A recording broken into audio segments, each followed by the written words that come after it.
We have new details released from the Calais shooting that happened at the intersection of Main and North Streets yesterday. Calais police officer Charles Ball and Washington County Sheriff's Deputy Taylor LeBlanc conducting a traffic stop on 35-year-old Bindi White.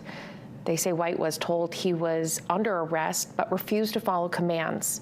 Officers attempted to tase White but were unsuccessful. They say they tried to take him into custody, but he grabbed a sword and swung at the officers. Officer Ball and Deputy LeBlanc fired, striking White.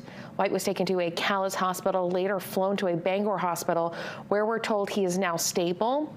White will be charged with failure to stop, operating after suspension, failure to submit to arrest and detention, and criminal threatening with a dangerous weapon. Both officers have been placed on administrative leave, which is protocol for a situation like this. The Attorney General's office will investigate the use of deadly force.